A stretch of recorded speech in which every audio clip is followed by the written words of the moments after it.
Alors là, aujourd'hui, ça va être chaud parce qu'aujourd'hui, nous allons rentrer en confrontation avec le rat noir, le célèbre rat noir, dit également Rattus aratus. C'est cadeau pour vous, pour votre culture générale. Alors, le rat noir, c'est le plus fort. Je le dis clairement, il a d'ailleurs tout mon respect, c'est le plus fort. Il est terriblement méfiant, il est terriblement malin et il est super agile, d'accord? C'est un Spider-Man le truc, un Spider-Man avec un QI de 130. C'est exactement ça le rat noir. Autant vous dire que cette mission risque d'être périlleuse. Bon, je vous remets dans le contexte. Aujourd'hui, je suis dans une habitation de type longère, d'accord? Un peu à la campagne. De toute façon, regardez, voilà ce que je vois par la fenêtre. Là, je suis au premier étage, le champ, etc. et la campagne. Donc, bon, forcément, campagne, rongeur, hein, ça on connaît. En même temps, c'est la nature, c'est logique. Ici, on est au premier étage. Alors, ce qui est pratique, c'est que le propriétaire ici travaille dans le BTP, donc lui, il m'a fait des trappes. Voilà, il m'a fait des trappes. Ce qu'il a alerté, d'accord, je vous recontextualise le truc, ce qu'il a alerté, c'est la présence d'une odeur désagréable, surtout au rez-de-chaussée. Donc, il a fait une trappe et il a constaté, dès lors qu'il a enlevé le placo, il a constaté une multitude d'excréments de rongeurs de type rat, puisque les excréments font à peu près 1 cm. On est sur du rat, d'accord? Une souris 4 mm, 3-4 mm, c'est tout petit, genre un grain de riz. Un rat, c'est environ 1 cm.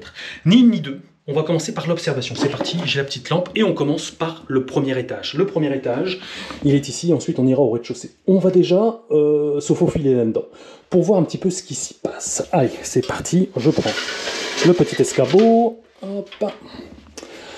Allez, let's go. On va bien voir. Vous allez en apprendre des choses sur le rat noir aujourd'hui. Le fameux Rattus ratus. Hop.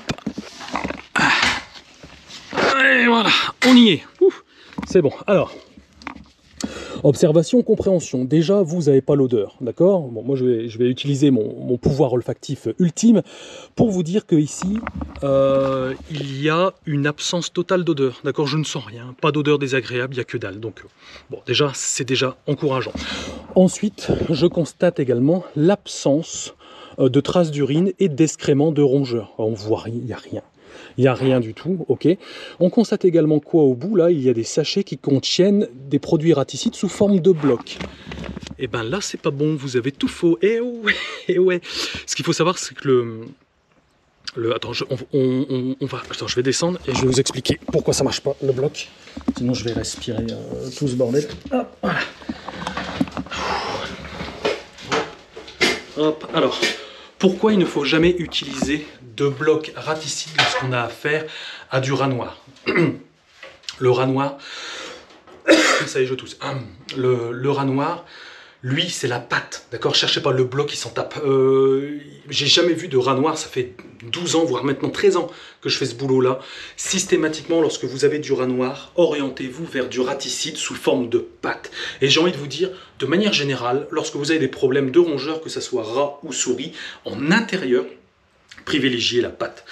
Elle est beaucoup plus attractive, elle est beaucoup plus attrayante, et les rongeurs la consomment beaucoup plus facilement, d'accord? Je vous ai oublié, le rat noir, c'est un malin, c'est vraiment un malin. Bon, ici, on n'a rien constaté. Néanmoins, on va mettre un piège quand même, au cas où. De toute façon, c'est simple. Il y a 4 trappes. Ça tombe bien, j'ai 4 pièges, donc on va mettre les 4. Alors, tapette à rat, gorilla trappe. Ça, que ça soit du rat noir ou du rat, on va dire, normal, hein, du surmulot, comme ils aiment bien dire. Le surmulot, ça fait pas de différence. Hein. Ça tape pareil et ça piège également pareil. Bon, là, un petit peu de beurre de cacahuète. Et celui-là, ici, bon... Je pense qu'il n'y résistera pas. Du moins, je l'espère. Hop, j'ai ma tapette ici. Je vais l'introduire. Ici, je vais le mettre au bord. Hein. Je vais le mettre au bord. Je vais essayer de le mettre sur une surface plutôt plate. Et également, je vais mettre mon piège ici sur le côté. Et de l'autre côté, je vais mettre un petit peu de pâte. Du coup, pâte. J'ai prévu. Hein. Ah, je suis pas fou. Rat noir, c'est pâte. Regardez, en plus, à canoïde, on voit un rat noir. Oh, décidément.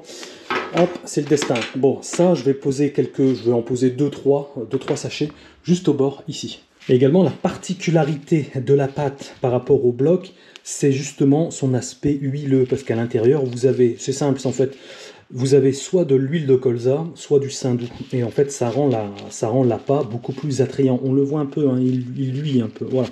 On voit d'ailleurs que une pâte qui est périmée, on va dire ça comme ça, périmée, elle sera complètement sèche, d'accord, mais vraiment, vraiment sec, et là, le rongeur n'ira pas. Par contre, là, on voit bien c'est un peu huileux. Là, je peux vous dire que là, c'est frais, c'est très appétant. Eh bien, j'en ai fait tomber un déjà. Hop, c'est pas pour ici, c'est pour le grenier. Allez, go. Allez, c'est parti. En avant, Guingamp. Hop. Allez. Oh. Hop. Voilà. Bon. Alors, la lampe. Hop. Bon. Tapette Goreatra, je pense que maintenant tout le monde connaît. Franchement, c'est un classique, c'est un incontournable. Alors, à une main, toujours galère, mais ça va le faire. Voilà, là c'est bon. Je remets mon beurre de cacahuète au centre. Hop. Voilà. Bon. Le piège est tendu. Hop. Et ça, je vais le mettre ici. On va le positionner là. Alors, faites gaffe quand vous avez des... Tu vois, là, c'est du bloc. Le bloc, il est vraiment très... Il est hyper paraffiné, il est hyper compact. Tu vois, le rat noir, il s'en tape de ça. Hop. Et mes sachets, pour pouvoir les contrôler facilement, je vais les mettre ici. Je mets les 3 là. Voilà, donc là, et le piège ici. Alors, petite astuce, quand vous mettez un piège dans votre grenier, comme ça, vous avez une trappe. Ne le mettez pas trop près de votre trappe. Parce qu'après, le lendemain matin, il va falloir contrôler. Et quand vous passez votre tête, s'il est là, et que vous avez mis votre piège juste au bord ici, vous risquez vraiment d'être... Votre visage va être très très proche. Évitez, pensez à ça. C'est des petits retours d'expérience de débutant que, bien évidemment, j'ai vécu. Donc si je peux vous le partager pour que vous ne puissiez pas faire la même erreur que moi à mes débuts, c'est cadeau, ça me fait plaisir. Hop, allez, maintenant, on va passer au rez-de-chaussée. Alors, bon, nous voici maintenant au rez-de-chaussée. La porte d'entrée est là, c'est juste ici. Donc c'est ici que les odeurs ont commencé à émaner. Voilà, donc il a fait la trappe, et c'est ici qu'il a constaté plein d'excréments de rongeurs. D'ailleurs, regardez, il y en a un là, regardez là. Là, vous le voyez le rat là. Non, je déconne, c'est un pompon. Là, je vous ai eu. Allez, bon, sérieux. Donc ici, bon, en fait, il était tellement démuni qu'il a préféré mettre du journal.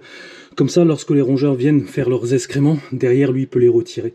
Mais nous, ce qu'on va faire, c'est que l'objectif, c'est d'essayer de les piéger, parce qu'il a essayé de mettre des produits raticides. Mais comme c'est des blocs, forcément, ça n'a pas eu d'effet. Bon, simple. Ce qu'on va faire, pareil. Là, pâte acanoïde. Ici, la pâte acanoïde est très attractive. C'est vraiment la chose numéro 1 que vous devez sélectionner lorsque vous prenez un produit raticide. C'est pas forcément la puissance, j'ai envie de dire, du produit raticide, mais surtout l'appétence. Parce que vous pouvez avoir un produit le plus dosé du monde, s'il n'est pas appétant, le rat ne le mange pas, ça servira à rien. On est d'accord, c'est vraiment logique. Bon, notre piège, on va le mettre là, et nos sachets, on va les mettre ici. Hop, 1, 2, 3. Voilà, on va en mettre 3 à chaque fois. Là, ici, juste au bord. Basta. Là, ça c'est bien attrayant, c'est bien huileux, impeccable. Hop, même chose pour notre tapette à rat ici. Hop, une petite lichette de beurre de cacahuète. Hop, beurre de cacahuète, c'est universel. Tout type de rat, ils aiment bien. Et également tout ce qui est souris, aucun problème. À mes souhaits. Et bah disons, hop. Alors, j'arme mon piège. J'aurai une main. Hop. Voilà, on se débrouille. Bon, je vais vous montrer à 2 mains ce que c'est, parce que là vous allez me dire, oh, c'est pas pratique son piège. Regardez bien. Voilà, à 2 mains, ça ira tout de suite beaucoup mieux. Hop, on bascule en arrière, on entend le clac, le crochet passe au-dessus, c'est bon, c'est armé. Basta. Hop. Allez, on va positionner ça. Alors maintenant, là, c'est difficile parce que c'est assez étroit. Et là, la mission, c'est de poser le piège sans le faire sauter. Bingo. Hop, là, c'est bon. Là, on est bien. Voilà, on est bien. Et ici. Voilà, au pire, ça sera soit l'un, soit l'autre. Ou alors, je sais pas, j'en sais rien, il mange ça, puis après il va se faire taper là. On sait pas. On n'a pas de maîtrise sur le comportement des rongeurs. Hop, et également, on a aussi une trappe qui est au-dessus. Hop, elle est là la trappe. Donc là, pareil, je prends l'escabeau, je vais mettre une tapette au bord ici, 3 appâts de l'autre côté, et pour ce coin-là, ça sera bon. Bon, j'ai mis mes pièges, je vous montre quand même. Hop, alors on a la trappe là, ici, le piège est tendu. Et ici, les appâts sont mis. Et il y a un bloc, donc ça sera parfait pour voir un peu la concurrence entre les deux, mais je peux déjà vous dire que celui-là, ça c'est intact. Ah, il a été attaché par un fil. Là. Ah oui, ça c'est les professionnels qui sont venus. Ils sont venus il y a quelques temps. ils ont positionné ça, ils l'ont attaché. Pourquoi pas. Après, bon, on peut pas tout savoir sur tout, hein, c'est pas une critique, mais les professionnels, sachez que les blocs, c'est très compliqué avec le rat noir. Je vous le dis franchement, la preuve ici, il est intact votre truc, il est trop, c'est trop solide, c'est trop compact. Bref, on va le laisser là quand même. Hop, voilà. Allez, hop, bon, la dernière trappe, elle est ici. Ok, elle est là. Et en même temps, donc même chose, hein, je vais positionner des sachets et des pièges. Et en même temps que je vais faire ça, je vais vous raconter une petite histoire, un peu à la manière de Père Castor, pour ceux qui ont connu Père Castor. Je vais vous raconter une histoire, un retour d'expérience que j'ai eu avec les rats noirs. Vous allez voir, je m'en souviens encore, ça m'avait marqué.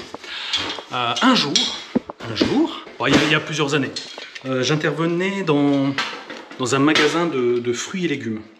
Je vais enlever ça parce que, à mon avis, vous l'avez en pleine tronche.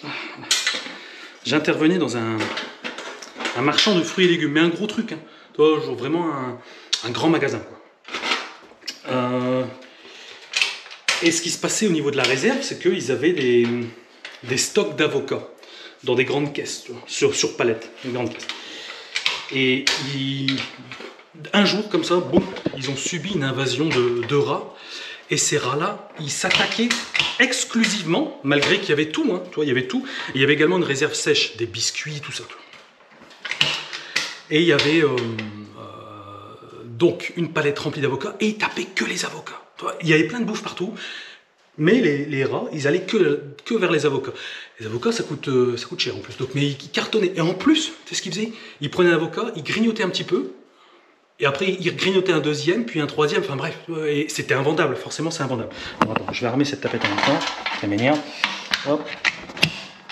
Juste 2 minutes, je me sers de mes deux mains, juste 30 secondes. Bon, à demain ça va mieux, la tapette est fermée. Bon. Et donc, bah, ça faisait perdre ça faisait des dégâts assez considérables là-dessus. Donc ils ont fait appel à l'entreprise dans laquelle je travaillais, et c'est moi qui ai dû intervenir là-dessus. Alors au début je cherchais à comprendre, pas moyen, je trouvais rien, pas de traces, je comprenais pas pourquoi ils bouffaient ces trucs-là, je comprenais pas. Et ensuite après, j'ai remarqué, c'était assez haut, hein, il y avait à peu près 7-8 mètres de haut, il y avait tous les tuyaux qui passaient comme ça.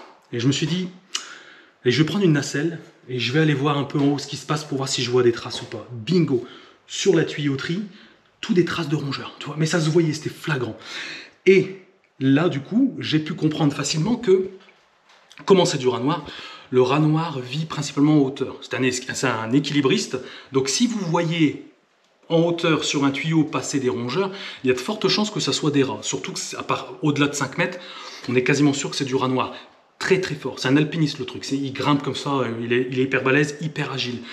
Et ensuite, il a bouffé les avocats parce que les rats noirs ont une tendance, une légère préférence à tout ce qui est fruits. D'ailleurs, je sais plus, je vais passer pour un con, tant pis. L'avocat, c'est un fruit ou un légume? Putain, comme ça, je sais pas. Je ne vous mens pas, je sais pas. J'ai pas sorti mon Wikipédia, machin, mais je vais me renseigner. Dites-le moi en commentaire, je suis sûr, mais sans tricher, vous allez tricher. Trichez pas. Et c'est comme ça que j'ai réussi à déduire qu'il s'agissait de rats noirs. Et le problème, après, j'ai mis des pièges partout, j'ai mis des pièges. Putain, pas moyen, j'arrivais pas. Ils étaient butés, ils voulaient que de l'avocat. J'ai même pris de l'avocat pour le mettre sur les tapettes et tout. Pas moyen, trop fort. J'étais trop balèze. Et au final, bon, pour la suite de l'histoire, je les ai eus à la glu. Et j'ai carrément, à la nacelle, je suis monté. J'ai fait des cartons englués que j'ai fixés autour des tuyaux, d'accord? Et je les ai tous chopés comme ça. Tous. Et il y en avait à peu près quasiment une dizaine. Voilà, c'était une petite histoire à la mode de Père Castor. Bref, bon, là, j'ai mis la tapette qui est ici. Ah, elle est là. Bingo, elle est juste là. On a quelque chose d'intéressant, je ne l'avais pas vu. Oh, je ne l'avais pas vu. Je parle et je vois pas. On a de la pâte, ça c'est bien. Celui qui a mis ça c'est bien. Et on voit tout de suite que... Ah, je vais en prendre un. Attends. Bouge la tapette là. Je vais en prendre un. J'ai l'impression que ça a été bouffé, tu vois. Ah. Hop. Oui, bingo, ça a été bouffé. Voilà, la différence entre les blocs et les pâtes. Alors, ça a été mangé, mais de manière... c'est léger. Un sachet comme ça fait 10 grammes. On considère qu'en fonction de la taille du rat, il faut généralement entre 7 à 8 grammes à peu près. Donc ça voudrait dire qu'il faut qu'il consomme à peu près entre 70 à 80% du sachet. Ici, on est à 5%. La dose létale n'est pas atteinte. Moralité, il n'est pas mort. Voilà. La dose létale, c'est la dose nécessaire pour que la mort intervienne. Voilà. Hop. Ouais, ça, je repositionne là. Du coup, je vais mettre les miens. Je vais mettre les bleus. Les bleus. Hop. Mais déjà, ça c'est bien. C'est déjà mieux, quoi. Hop. Là, on va en prendre 3 aussi. On va les mettre là. Et puis, on va laisser ça tranquille. Et on reviendra un peu plus tard pour contrôler. Là, je vais les mettre là, les miens. Hop, là, c'est bon. Basta. Allez, c'est bon. Bon, en conclusion, ce qu'on peut dire, c'est que lorsqu'on a un problème de rongeur, il est important d'identifier le type de rongeur à qui on a affaire. Je sais ce que vous allez me dire, c'est pas évident. Je suis d'accord avec vous, surtout quand on n'a pas, vous n'êtes pas du métier, vous n'avez pas l'expérience. Basez-vous sur les excréments, s'il y a la présence d'excréments, comme je vous expliquais tout à l'heure. Un petit grainerie 4 mm, on part sur souris, voire mulot, d'accord, c'est la même chose. Vous embêtez pas, allez pas trop chercher des trucs de fou, c'est la même chose. Donc sur mulot et rat noir, là c'est beaucoup plus compliqué, c'est plutôt dans l'attitude. Ici, au vu de l'attitude, ça peut être les deux, j'en sais rien. Comment je le sais?